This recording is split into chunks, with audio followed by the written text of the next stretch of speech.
যাচ্ছ মাম্মাম? হেয়ারটা ঠিক করো। কোথায় এসছো? আজকে আমরা মনে হচ্ছে না দারিংবাড়ি। দারিংবাড়ি এসেছি। কেমন লাগছে জায়গাটা? ভালো লাগছে, ওয়েদারটা ঠান্ডা আছে। তাই? আজকের ওয়েদারটা। এই যে মামা সবাই এসেছি এখন। তুমি কোথায় যাচ্ছ? আমি লাঞ্চ করতে। তুমি জুতো পরোনি কেন?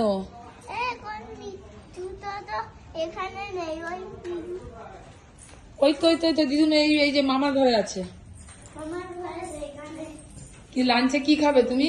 কেন আজকে আমার পায়ে পালিতে লেগেছিল। ও হ্যাঁ হ্যাঁ, নতুন জুতো পরে জামা পা কেটে গেছে।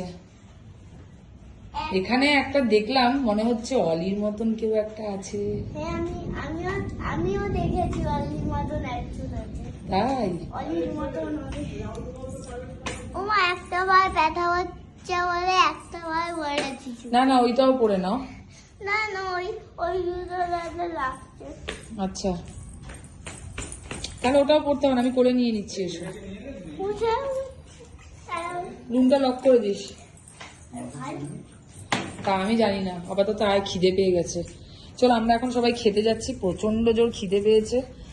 আমরা আজকে প্রায় 12 ঘন্টার মতন গাড়িতে জার্নি করে এসেছি। আমরা টিকিট কেটেছিলাম, টিকিট আমাদের কনফার্ম হয়নি। জায়গাটা ভীষণ সুন্দর জায়গাটা।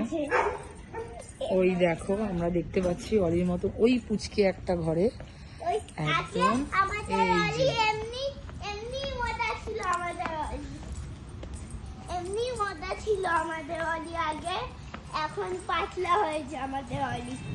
এই দেখো, এখন এই ঘরে চুপচাপ বসে আছে, ও সবাইকে ডাকছে যে প্রেজেন্ট বোঝাচ্ছে যে আমি আছি এখানে। এই যে এই যে ওকে ঘরে বন্দি করে রেখেছে। হ্যাঁ, কারণ বৃষ্টি পড়ছে না, ও তো ভিজে যাবে বাইরে থাকলে। এতক্ষণ বাইরেই ছিল, এখন ওকে ভেতরে রাখা হয়েছে। চলো, ওর সাথে আমি আলাদা করে সবাইকে পরিচয় করাবো। চলো আমরা এখন লাঞ্চটা করে নিই। চলো টাটা। চলো।